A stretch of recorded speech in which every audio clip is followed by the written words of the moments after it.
Pranam, welcome to Rajmata Vidya Vihar online class. Today we continue the chapter 1. Okay, हम हमारा जो chapter 1 है वही हम continue कर रहे हैं. Number 3, Pascal. In the year 1642, a young Frenchman called Basil Pascal invented a mechanical calculating machine for doing addition and subtraction. Okay, 1642 में फ्रेंच का ये जो पास्कल इन्वेटर था, ब्लेसिल पास्कल नाम का जो ये फ्रेंच मैन था, उसने कैलकुलेटिंग मशीन के एडिशन और सब्ट्रैक्शन के लिए एक मैकेनिकल मशीन इन्वेस्ट किया था. इट वाज कॉल्ड पास्कलाइन, जिसको हम पास्कलाइन से जानते हैं. Pascaline consist of a set of interlocking coaches and wheels on various axis. Okay, जिस तरह से आप पिक्चर्स में दिख रहे हो यहाँ पे कि दो सेट है इंटरलॉक, दोनों इंटरलॉक होते हैं. यहाँ पे ये पिक्चर्स में आप ऑलरेडी देख रहे हो कि नंबर्स लिखे, फिर उसको व्हील्स होते हैं जो व्हील्स के ऊपर नंबर्स लिखे और वो दोनों इंटरलॉक है. However, in the year 1674, a German mathematician called Gottfried Leibniz modified the Pascaline and introduced a new machine which could even do multiplication and division. It was called multiplier wheel. Okay, Pascaline ये था, उसमें क्या है कि only for हम क्या करेंगे addition and subtraction. फिर उसके बाद 1674 जर्मन का जो मैथमेटिशियन था गॉटफ्रीड लिब्निट्ज़ करके, उसने ये मशीन को पास्कलाइन मशीन को मॉडिफाई किया, मतलब उसमें थोड़ा वेरिएशन लाया और मल्टीप्लिकेशन और डिवीजन के लिए जो मशीन बनाई वो उसको हम मल्टीपल व्हील से जानते हैं. नंबर 4 है analytical engine. In the year 1834, Charles Babbage, a Scottish mathematician, first developed the concept of a computer by designing a calculating machine called analytical engine. 1834 में चार्ल्स बेबेज जो स्कॉटिश का mathematician था, उसने first computer की design बनाई. जो computer का हमारा कंसेप्ट है उसके अकॉर्डिंग उसने डिज़ाइन बनाई. किसके लिए? तो कैलकुलेटिंग मशीन, कैलकुलेटिंग करने के लिए जो मशीन बनाई उसको हम एनालिटिकल इंजन बोलते हैं. Like the modern computer, the analytical engine had an input device, a unit for mathematical calculation, a control unit, a memory bank and output device. Okay, ये जो हमारा मॉडर्न कंप्यूटर है, जैसी तरह से कि द एनालिटिकल इंजन जो modern, ये उसमें उसने चेंजेस करके जो कंप्यूटर के बेस कंप्यूटर का कंसेप्ट लेके जो डिज़ाइन बनाई है, उसमें क्या है इनपुट डिवाइस भी है जिसमें आप इनपुट डेटा इनपुट करते हो. फिर for a unit for mathematical calculation, mathematical calculation के लिए इनपुट डिवाइस. फिर कंट्रोल यूनिट है जो हमारा CPU है, और मेमोरी बैंक भी है जो आपने डेटा इनपुट पे प्रोसेस किया, प्रोसेसिंग होने पर जो आपको आउटपुट मिला है उसको स्टोर भी करता है. एंड आउटपुट डिवाइस भी है, मतलब आपको वहाँ पे आउटपुट भी देखने को मिलता है. Unfortunately Babbage could not complete the construction of this machine. Unfortunately कि एक्सीडेंटली ऐसा कुछ हुआ कि ये जो बेबेज है ये कंस्ट्रक्शन उसका जो कंप्यूटर की डिज़ाइन है वो कंप्लीट नहीं कर पाई, ये मशीन की कंस्ट्रक्शन कंप्लीट नहीं कर पाया. However he is known as the father of the computer. इसीलिए हम क्या बोलेंगे कि फादर ऑफ द कंप्यूटर कौन है? तो Charles Babbage is the father of the computer, क्योंकि उसने कंप्यूटर का कंसेप्ट लेके क्या बनाया, वो मशीन बनाई जिससे हम मैथमेटिकल कैलकुलेशन कर सकते हैं. ओके, जिसमें हमारा मैथमेटिकल कैलकुलेशन है, कंट्रोल यूनिट है, मेमोरी बैंक है और आउटपुट डिवाइस भी है. Okay, here you can see the picture of the analytical engine. Okay, now next punch card. In the year 1819, Herman Hollis, an American Scot, designed a machine that was driven by electricity.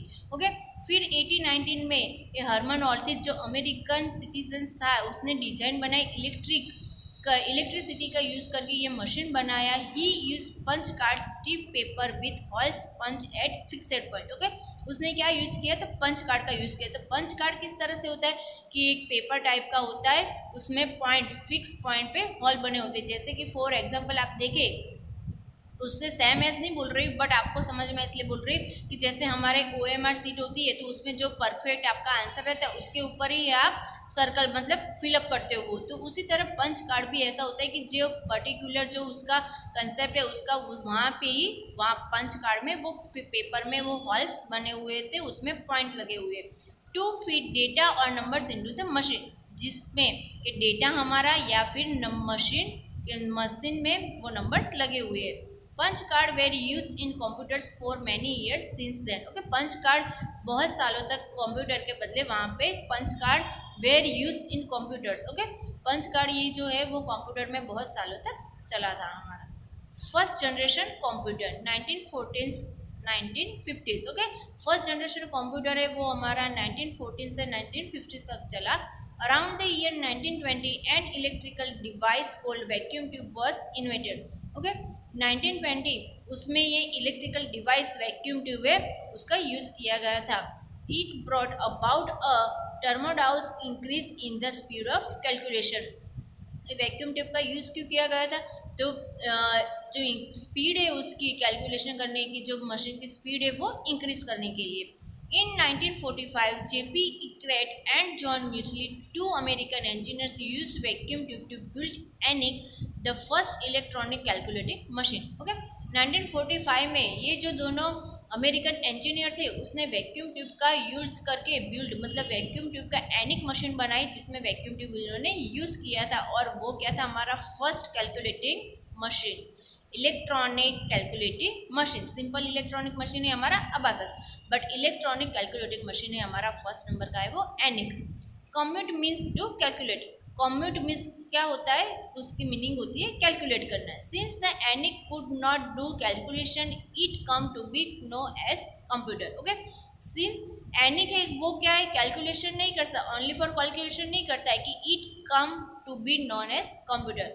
Okay, तो उसको कम to B मतलब जो हमारा computer invest हुआ था उसके नज़दीक वाला था। Many improvements were made in the computer since then it began to be used not only for doing calculation but also for writing, listening to music, drawing, play games and many other tasks. However, it is still called computer.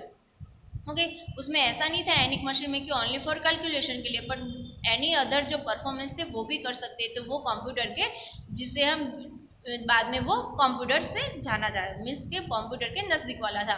उसमें क्या था? तो एनिक में only for हम calculation कर सकते हैं। इसका ये तो कैलकुलेशन तो हम करते ही थे, ओनली फॉर कैलकुलेशन के नहीं था, बट जो राइटिंग करनी है, म्यूज़िक सुनना है, ड्राइंग करनी है, गेम्स खेलने और फिर ऐसे कोई अदर टास्क है वो भी हम सारे कंप्यूटर में करते। तो बाद में वो कंप्यूटर से नाम पड़ा उसका। The ENIAC was so large that is would occupy a big hall. ENIAC machine ये था कि वो इतना बड़ा था कि उसको रखने के लिए एक बड़ा हॉल चाहिए। It had around 18,000 vacuum tubes and consume a large amount of electricity. उसमें around 80,000 मीन्स के 18,000 वैक्यूम ट्यूब यूज़ हुई थी और उसके लिए उसको वैक्यूम ट्यूब को मतलब ये मशीन को चलाने के लिए हमें बहुत बड़ी अमाउंट में इलेक्ट्रिसिटी भी चाहिए होती थी। Nevertheless, it had a fantastic speed of doing calculation. Okay, but हम ये चीज़ नहीं बोल सकते मतलब उसकी कैलकुलेशन करने की स्पीड इतनी बहुत ही हाई थी। It used to perform 5,000 addition in 1 second. वो सोचो कि एक सेकंड में 5,000 जितने एडिशंस वो एक सेकंड में कर लेता था। And 502 digit multiplication in 1 second, और एक सेकंड में वो 500 जितने 2 डिजिट के मल्टीप्लिकेशन करता था। मतलब उसकी स्पीड बहुत ही अच्छी थी। देखो आपको यहाँ पे पिक्चर में दिख रहा है कि एनिक मशीन कितना बड़ा है, बहुत बड़ा है कि उसको रखने के लिए हमें एक बड़ा सा हॉल चाहिए।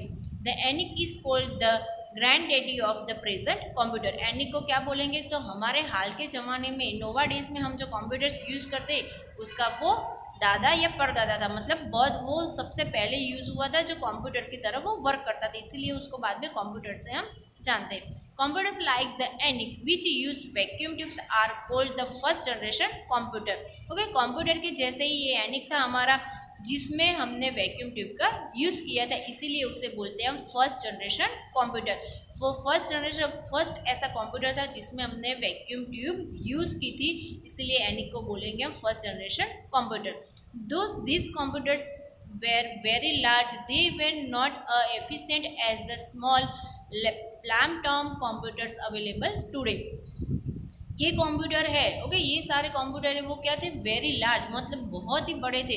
दे were not sufficient as the small, कि हम अपने हाथ में जो टैबलेट है, टैबलेट के जैसे अभी हमारे जो टैबलेट है, हम लैपटॉप है, टैबलेट है, जैसे हम हाथ में लेके घूम सकते उसी तरह हम लेके उसको नहीं चल सकते थे। मतलब एनिक इतना बड़ा हाथ था कि उसको रखने के लिए हमें हॉल की चाहिए। ओके बाय, प्रणाम।